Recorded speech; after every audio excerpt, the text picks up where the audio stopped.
Verben lernen. Verben হচ্ছে verbs, lernen হচ্ছে শেখা।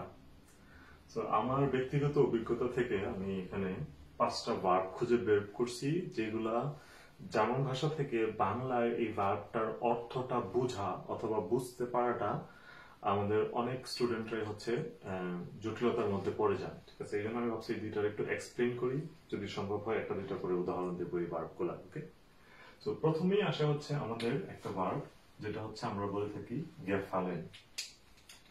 সো gefallen হচ্ছে আমরা যখনই কোনো কিছু আমাদের পছন্দ হবে, আমাদের ভালো লাগবে, ওই এক্সপ্রেশনটা দিতে যাব, তখন হচ্ছে এই gefallen ভার্বটা ব্যবহার করব অথবা কেউ ব্যবহার করতে পারেন। ঠিক আছে, এইখানে আবার একটা উল্টা বিষয় আছে। বিষয়টা হচ্ছে যেই জিনিসটা আমার পছন্দ হবে সেই জিনিসটা হচ্ছে আমার মানে ওই জিনিসটা হচ্ছে বাক্যের সাবজেক্ট হয়ে যাবে, আর যার পছন্দ হবে সে হচ্ছে অবজেক্ট হয়ে যাবে। এই জন্যই সবসময় এখানে সেন্টেন্সের স্ট্রাকচারটা হবে এরকম যে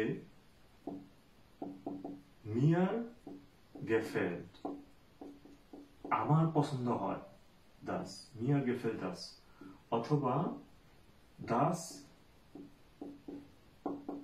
গেফেল্ট ইম। ঠিক আছে, তো এখানে কেন ইম হয়েছে সেটা সেই ডিসকাশন আমরা যাব না, সেটা আগে ডাটিভ পরে আসতে হবে। তো এই জন্য এটা মাথায় রাখতে হবে যে মিয়ার গেফেল্ট অথবা দাস গেফেল্ট ইম। ঠিক আছে, অথবা গেফেল্ট ডিয়ার। কাউকে যদি আমি প্রশ্ন করতে চাই তোমার কি এটা পছন্দ হয়েছে, গেফেল্ট ডিয়ার দাস, এভাবে প্রশ্ন করবো। আমাকে যদি কেউ প্রশ্ন করে গেফেল্ট ডিয়ার দাস, আমি বলবো হ্যাঁ ইয়া, অথবা গেফেল্ট পছন্দ না হইলে বলবো যে নাই। ঠিক আছে, সো তার মানে হচ্ছে এই গেফালেন ভার্বটা দ্বারা আমরা কারোর কোনো কিছু পছন্দ হয়েছে কিনা, ভালো লাগছে কিনা, এটা যে কোনো কিছু হইতে পারে, কাপড় চোপড়, খাবার দাবার, কোনো পার্সন, কোনো জায়গা, সবকিছু। ঠিক আছে, তো এটা গেল হচ্ছে আমাদের এই গেফালেন। তারপর আসবে কি হচ্ছে aussehen ভার্বটা আসবে। তো aussehen কি? aussehen হচ্ছে প্রথমত দেখতে কিরকম, সরি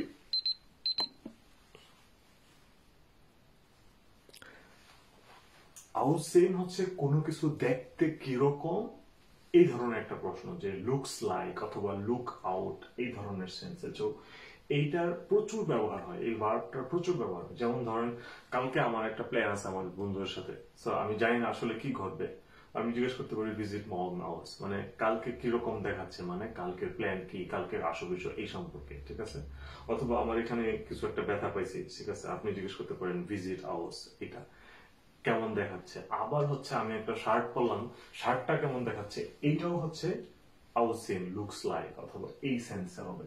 তো এই aussehen ভার্বটার প্রচুর ব্যবহার আছে। আমি রিকমেন্ড করব হচ্ছে যে যে যে ইন্টারনেট থেকে এই সম্পর্কিত উদাহরণ বাক্য বের করে প্রচুর পড়া। ঠিক আছে, এবং এইটার প্রচুর কম্পারেটিভ ব্যবহৃত হয়। যেমন আমি যদি বলি যে বাংলাদেশ দেখতে এতটাই গ্রিন জার্মানির মতো, ঠিক আছে, তখনও আমাকে এই aussehen এর ব্যবহারটা করতে হবে। তখন আমাকে বলতে হবে Bangladesh sieht genauso grün aus wie Deutschland। ঠিক আছে, তো এই aussehen ভার্বটার প্রচুর ব্রড ব্যবহার আছে, একটার সাথে একটা সিমিলারিটি, কম্পেয়ার বুঝাইতে গেলে। ঠিক আছে, আবার কোনটা কিরকম দেখাচ্ছে, এবং অনেক সময় জাস্ট শাব্দিক অর্থেও সেটা ব্যবহৃত হয়। ঠিক আছে, তারপর আসা হচ্ছে আমাদের আরেকটা ভার্ব probieren।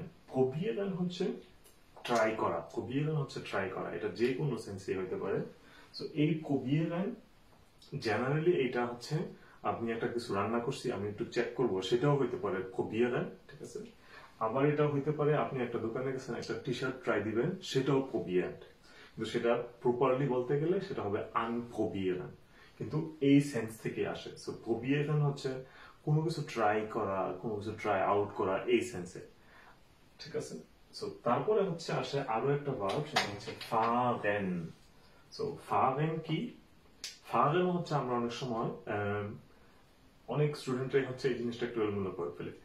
আমি যখন গাড়ি চালাই তখনও হবে ich fahre, আমি যখন গাড়ি দিয়ে যাই সেটাও হবে ich fahre, এবং এই ফাহরেনটা এটা যে কোনো যানবাহনে চড়তে হবে। আপনি পায়ে হেঁটে গেলে এটা fahren না, আপনি বিমানে চড়ে গেলে সেটাও ফাগেন না, ঠিক আছে? সো আমি যখন সাইকেলে চড়বো, মোটরসাইকেলে যাব, ট্রেনে যাব, বাসে যাব, এগুলো হচ্ছে সব ফাগেন। এবং আমি যদি নিজে গাড়ি চালাই তখনও হবে ফাগেন, ঠিক আছে? যেমন আমি যদি এখানে একটা উদাহরণ বাক্য বলি, ঠিক আছে, তখন হবে ইস ফাগে das Auto, আমি এই গাড়িটা চালাই, ঠিক আছে? এখানে হচ্ছে আমি ড্রাইভার, আমি নিজে চালাচ্ছি, ওকে? এখন আবার যদি এমন হয় যে আমি ট্রেন দিয়ে যাই অথবা গেছি, তখন হয়ে যাবে এরকম যে ich fahre mit dem Zug হয়ে যাবে। তখন আমাকে, যখন আমি নিজে কোনো মাধ্যমে দিয়ে চড়ে যাব, ট্রেন দিয়ে, বাস দিয়ে, তখন আমাকে এই মিট দেম তারপরে কি সেটা দিয়ে বলতে হবে, ঠিক আছে? মিট কথাটা বলতে হবে যে সেটা দিয়ে চড়ে যায়, সেটার মাধ্যমে অথবা সেটার সাথে।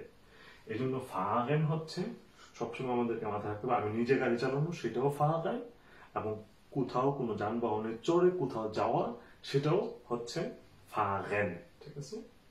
তারপরে আসা হচ্ছে আউসগেন। আউসগেন হচ্ছে এরকম সেন্সে যে গেন মানে তো হচ্ছে যাওয়া, আর আউসগেন হচ্ছে বাইরে যাওয়া, গেটিং আউট, ঠিক আছে? আমরা বাংলাদেশে যেটা সচরাচর আমরা বাংলায় যেটা বলে থাকি চলতি ভাষায়, বাইরে গেছিলাম, ঘুরতে গেছিলাম, ঠিক আছে? এই জিনিসটা হচ্ছে আউসগেন, ঠিক আছে? যে ইস গে আউস মানে আমি বাইরে যাই। এই বাইরে যাওয়াটা অনেক সেন্সি হইতে পারে, আমি শপিং এ গেছি, বন্ধু বান্ধবের সাথে দেখা করছি, এক্স্যাক্টলি কিছু না, কিন্তু অনেক সেন্সিবল, পার্কে হাঁটাহাঁটি করছি, যা অনেক কিছু করছি, কিন্তু এটা এই আউসগেইন ভার্বটা দ্বারা আমরা এই ধরনের এক্সপ্রেশন প্রকাশ করব। সো খুবই কেয়ারফুল হইতে হবে আমরা কি বলতে চাই, এবং সেইটা অ্যাপ্রোপ্রিয়েট ভার্ব ব্যবহার করে জার্মান ভাষায় বলতে হবে, ঠিক আছে? কারণ আমরা বাংলা সবসময় শুধু চলতি ভাষায় চিন্তা করি, ওইটাকে আবার বলে ফেলি জার্মান ভাষায়, ঠিক আছে? সেটা হবে না। জার্মান ভাষায় প্রত্যেকটা অ্যাক্টিভিটিস এর জন্য একটা অ্যাপ্রোপ্রিয়েট ভার্ব আছে, সেজন্য জার্মান ভাষা খুবই বিখ্যাত যে প্রত্যেকটা থিঙ্কিং আপনি খুবই অ্যাপ্রোপ্রিয়েটলি জার্মান ভাষায় এক্সপ্রেস করতে পারবেন। সো এখানে একটু সতর্ক হবেন। আরো চেষ্টা করব, যদি আপনাদের কোনো জটিলতা থাকে, এমন কোনো ভার্বের লিস্ট থাকে যে ভাইয়া এই ভার্ব গুলো একটু ডেসক্রাইব করবেন, কমেন্টে দিয়ে দিবেন, আমি ডেসক্রাইব করে দেবো ভিডিওতে। Thank you.